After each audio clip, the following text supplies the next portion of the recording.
Have you ever experienced a moment that, without warning, changed everything? Mine started with the clock striking 0000 and an insistent knocking at the door. It was Martha, the neighbour I barely knew, asking for help to save her flooded kitchen. In 17 minutes, amidst buckets and nervous laughter, an unlikely connection was born. Want to know how it turned my life upside down? Subscribe to the channel and join me on this journey. I wake up every day at 6:30 a.m. Even without an alarm, the silence in my house is almost absolute, broken only by the low hum of my robot vacuum, Hank, as he begins his morning rounds in the hallway. Hank is my faithful sidekick, and sometimes I think he knows the map of my living room better than I do.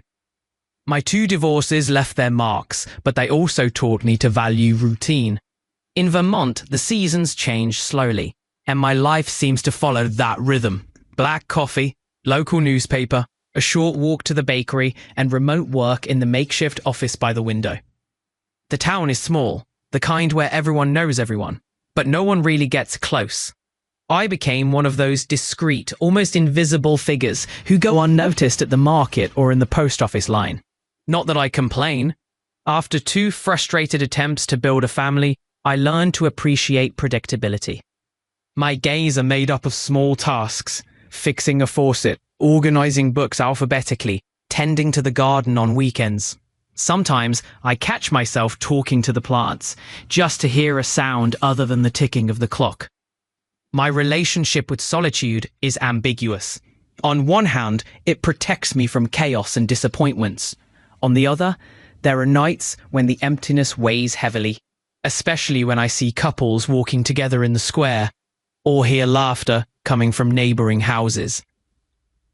At such times, I wonder if I made the right choices, if I shouldn't have fought harder for one of my marriages, or if I'm simply not meant to share life with anyone. Time, they say, heals everything, but sometimes I think it just numbs. My refuge is the kitchen. I like to brew my own coffee, grind the beans fresh, and feel the aroma filling the house. I cook for myself with a certain flair of self-care. On weekends, I experiment with new recipes, usually inspired by YouTube videos or childhood memories. My mother used to say that cooking was a way of loving, even if it was just for yourself. I think she was right. At work, I am efficient, but distant. My colleagues know me more for my objective emails than for hallway conversations. I'm not one for happy hours or holiday parties. I prefer the company of my own thoughts, my books, and, of course, Hank, who never complains about anything. Sometimes I think my life is like one of those old black and white movies.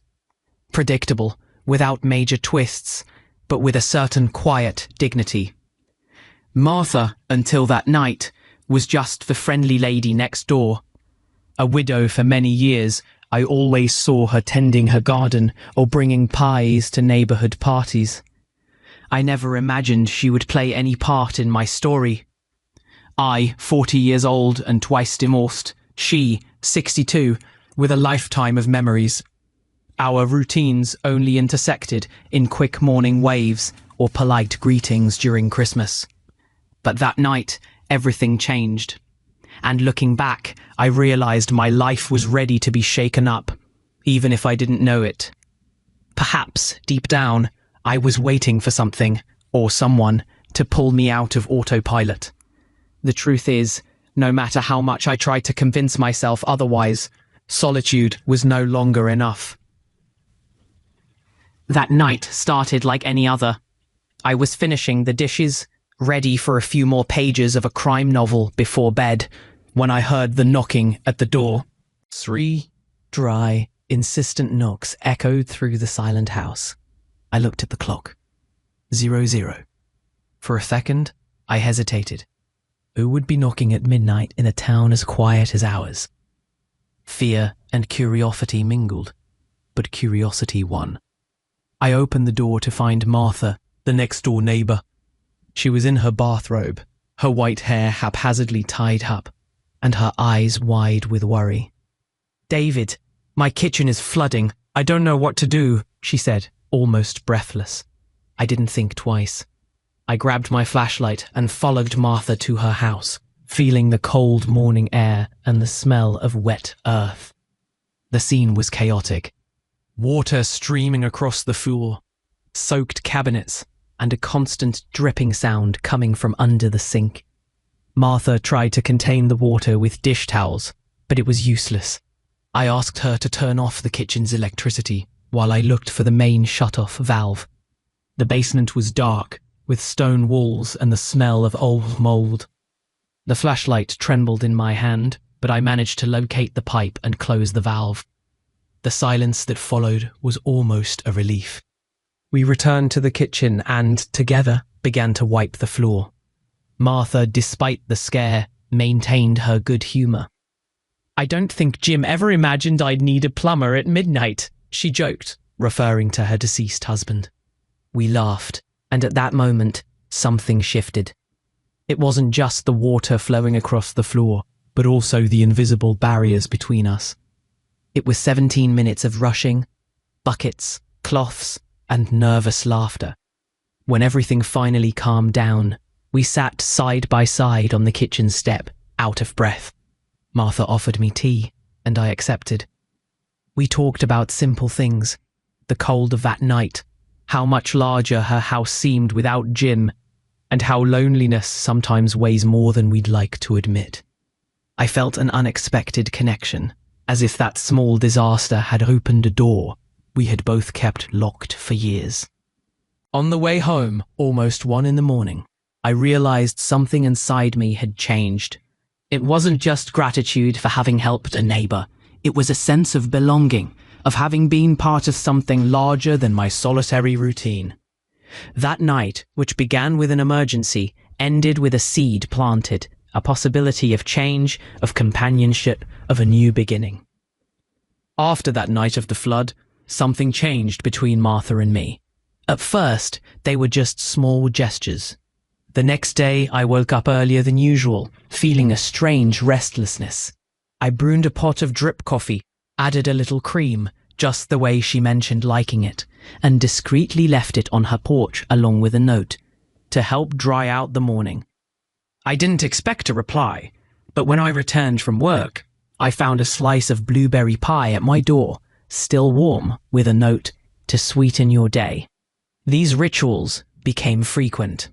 I offered to replace her sink pipe and ended up lubricating the gate latch as well. Each visit was an excuse to talk a little more, listen to stories from the past, or simply share the comfortable silence of those who don't need to fill time with words.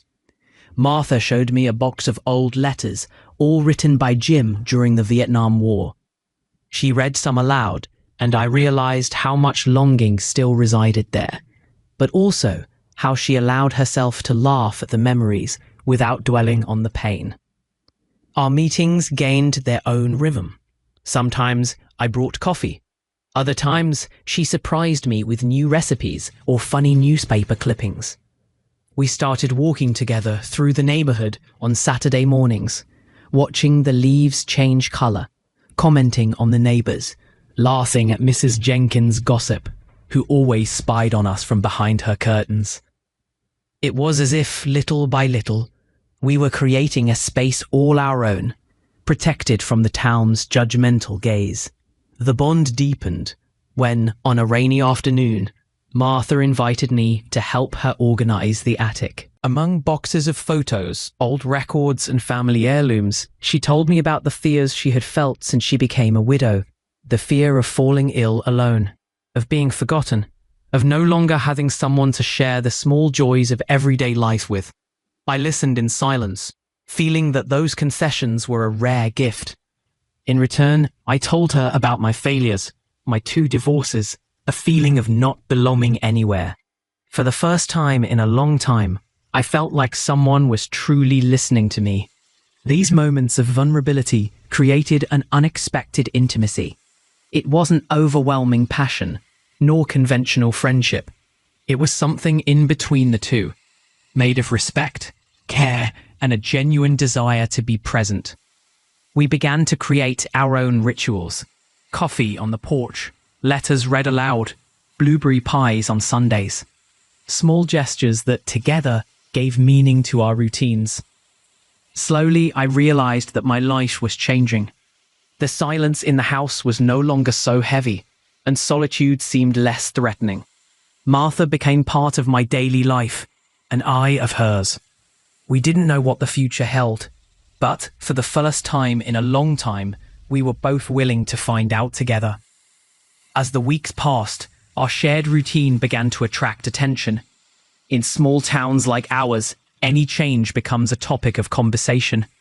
And, of course, it wasn't long before curious glances and whispered comments emerged. Mrs. Jenkins, the neighbour across the street, was the first to notice everything. Always in a floral apron and binoculars in hand, she seemed to have a radar for news. One day, seeing me leave Martha's house with a toolbox, she stopped me at the gate. "David, you've been very helpful lately, don't you think?"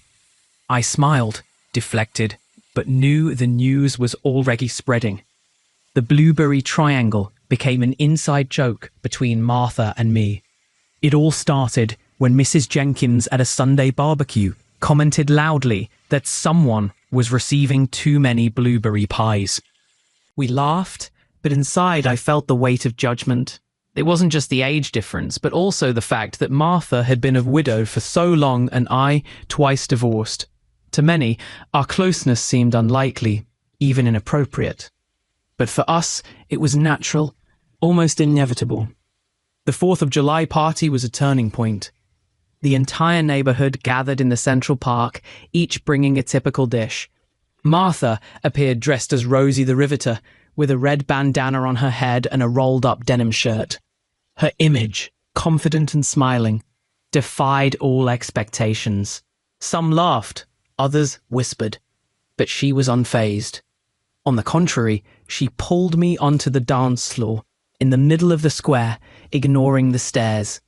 At that moment, I realized how brave she was, and how much I still cared about others' opinions. These small external conflicts served to unite us even more. We began to laugh at situations, to create our own codes and jokes. But at the same time, I felt a tension growing. No matter how much we tried to ignore it, the pressure from the neighborhood and the fear of judgment hung over us. I wondered if I was ready to face this, if it wouldn't be easier to return to my comfort zone, to the anonymity of a solitary routine. Martha, on the other hand, seemed increasingly at ease. She said that after 20 years of widowhood, she had no more time to waste on social conventions. "Life is too short to worry about what others think," she repeated. I admired her stance, but also felt a certain apprehension. What if everything fell apart? What if, in the end, I ended up hurting the only person who made me feel alive again? These secondary conflicts, between humor and tension, served to test our limits and strengthen our bond. I learned that sometimes you have to face discomfort to achieve something true. And even with all the stares and comments, I could no longer imagine my days without Martha. I knew that, sooner or later, someone from Martha's family would appear to question our closeness. The moment arrived one Sunday afternoon, when Emily, her daughter, parked her car in front of the house with a serious, determined expression. I was in the garden, pruning the rose bushes, when I saw Martha open the door and receive her daughter with a tense hug. I felt a chill in my stomach, as if I were about to face a tribunal. Emily didn't take long to notice me. She greeted me politely, but her gaze was scrutinizing. Shortly after, I heard their voices rising inside the house. I tried to busy myself with anything, but I couldn't avoid hearing part of the conversation. Emily questioned her mother, worried about what the neighbors were saying about the age difference, about the possibility of Martha being influenced or, worse, deluding herself with a fleeting companionship. I felt a mixture of anger and guilt. I didn't want to be a source of conflict between mother and daughter, but I also didn't want to give up what we were building. After a few minutes, Martha called me inside. The atmosphere was tense, but she was serene. Emily, sitting at the table, looked me in the eye and asked directly, "What do you want from my mother?" I took a deep breath and answered with all honesty, I want to be present. I want to share time, conversations, silences. I didn't come here to fill a void, but to share life as it is. Emily remained silent, visibly moved, but still resistant. It was then that Martha spoke. With a firm but tender voice, she said, Emily, I love you, but I won't give up living while I'm alive. I spent 20 years missing your father, learning to live with his absence. Now, I've found someone who makes me feel good, who makes me laugh, who listens to me. I won't ask permission to be happy. Her words echoed in the room, and for a moment, everything was silent. Emily cried. Martha hugged her, and I discreetly stepped away, respecting their moment. Later, when Emily said goodbye, she looked at me differently, not with total acceptance, but like someone beginning to understand. I felt immense relief, as if a weight had been lifted from my shoulders. The confrontation was painful, but necessary. There, I realized that to move forward, it was necessary to face not only the judgment of others, but also the fears and insecurities of those we love. That night, Martha and I had dinner together in silence, each digesting what had happened. But deep down, we knew we had taken an important step. It was no longer just about us, but about affirming before the world the right to live an authentic story, even if imperfect. After the confrontation with Emily, Martha's house was immersed in a different kind of silence. It wasn't the comfortable silence from before, but a dense silence, full of unspoken thoughts and feelings. I spent the following days trying to respect her space, but also feeling an almost physical need to be close. I knew that moment had been a turning point, not only for Martha and Emily, but for me too. For the first time, I truly faced the fear of losing what I was building. One cold night, I decided to bring Martha some roasted vegetable soup. I didn't say anything, just placed the pot on the stove and began to slice bread in silence. She looked at me, smiled faintly, and without a word, sat down at the table. We ate together, each immersed in our own thoughts. The silence this time was one of acceptance. We didn't need grand speeches, just the presence, the simple gesture of sharing a meal. After dinner, we sat on the porch, looking at the distant city lights. Martha held my hand and in a low voice said, You know, David, I always thought life after 60 would just be waiting. Waiting for the end, waiting for news, waiting for visitors. But you showed me that I can still choose, that I can still live. I was speechless. I felt a lump in my throat, a mixture of gratitude and relief. I realized that, despite all obstacles, we were together by choice, not by necessity. That night, I wrote in my diary, an old habit I revived since meeting Martha. I noted, sometimes the words that free us are not those we say to others, but those we finally accept about ourselves. I felt that, by facing the fear of judgment, loss, and loneliness, I was freeing myself from a life of self-protection. Martha, with her quiet courage, taught me that truly living means taking risks, even when everything seems uncertain. The following days were about reconnection. We returned to our small rituals, coffee on the porch, old letters, walked through the neighborhood. But now there was a new lightness, as if we had crossed a storm and survived. Emily, little by little, began to show up more, bringing flowers from the market or asking about recipes. It wasn't total acceptance, but it was a start. The reflection that remained was simple but profound. Life is made of daily choices, of small gestures that, together, build something bigger. It doesn't matter what others think, nor what the past left good or bad. What matters is the present. and the courage to live it authentically. 6 months have passed since that night everything changed. Time, which once seemed to drag my days, now flows with a lightness I didn't know. The seasons have changed, and with them, our rituals have also taken on new contours. Today, my routine is no longer solitary. The smell of fresh coffee in the morning blends with the sound of Sinatra records that Martha loves to play while preparing breakfast. Smokey, the grey cat she adopted, has become our official companion, always curled up on the red blanket on the sofa, observing everything with watchful eyes. Our Sundays have a special flavour. Martha insists on making blueberry pies, and I take care of the coffee and the newspaper. We sit together on the porch, laugh at the absurd headlines, and comment on plans for the week. Sometimes Emily comes for coffee, bringing flowers or just her quiet presence. The beginning was cautious, but little by little she came closer, accepting that her mother's happiness didn't need to follow external patterns or expectations. Her gaze, once filled with worry, is now one of respect and, who knows, even admiration. The neighborhood, which commented so much at first, seems to have gotten used to it.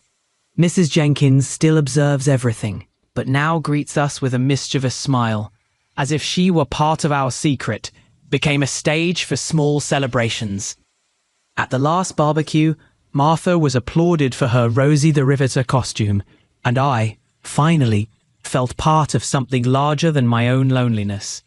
The attic, which we started renovating together, became our weekend project. Amidst paints, boxes of memories, and laughter, we created a space all our own, full of new and old memories. There, we talk about everything: fears, dreams, plans for short trips, recipes we want to try. There's no rush, no demands, just the desire to enjoy every moment, to live the present with intensity and lightness. I look back and see how much I've changed. That man stuck in routine, in fear of judgment and solitude, gave way to someone willing to take risks, to open up to the new. Martha taught me that it's never too late to start over, that life can surprise you even when you think you've seen it all. Our bond, sustained by small gestures and rituals, is what gives meaning to my days. 6 months later, we are still together, imperfect but authentic, and deep down, that's what matters. Truly living, without fear of being happy, even if it means challenging expectations and creating new paths. We've reached the end of this story, but for me, it's far from over. If there's one thing I've learned in these months with Martha, it's that life is made of small moments. And sometimes all it takes is an improbable instant to change everything. I always go back to that night, to the clock striking midnight, to the knocking at the door. I think about how I hesitated before opening, how I almost let fear paralyze me. What if I hadn't answered? What if I had ignored that call? Perhaps my life would have continued the same, predictable, silent, comfortable, and empty. Today, I understand that courage is not the absence of fear, but the decision to act despite it. Martha showed me this every day, with her lightness in the face of judgment, with her willingness to start over, even after being alone for so long. I learned that there's no right age to allow yourself to experience something new. No manual for building a true relationship. What exists are daily choices, simple gestures, and the willingness to be present, even when the world seems to doubt. If you've made it this far, maybe you're also waiting for a moment that changes everything. Maybe it's an unexpected call, an invitation to go out, or even a plea for help in the middle of the night. What I can tell you, looking at my own story, is don't ignore these calls. Sometimes happiness is hidden in the most improbable places, in the people we least expect, in the simplest gestures. And most importantly, it's in the courage to open yourself up to the new, even when it seems scary. Today, my days have color, flavor, companionship. Coffee on the porch, old letters, laughter in the attic, Smokey's affection, Emily's presence. All of this is part of a routine that before I couldn't even imagine possible. We're not perfect, nor do we pretend to be. But we are authentic, and that's enough. What matters in the end is to live while you're alive, as Martha taught me. And now I ask you, what small moment changed your life? Have you ever had the courage to open the door to the unexpected? Share your story in the comments. I'd love to read it. And if this narrative touched you in some way, subscribe to the channel. Here, we believe that every life deserves to be told, and that there's always time to start over. Who knows? In the next part, I might tell you about the attic renovation, or maybe how Martha taught me to dance in the middle of the living room.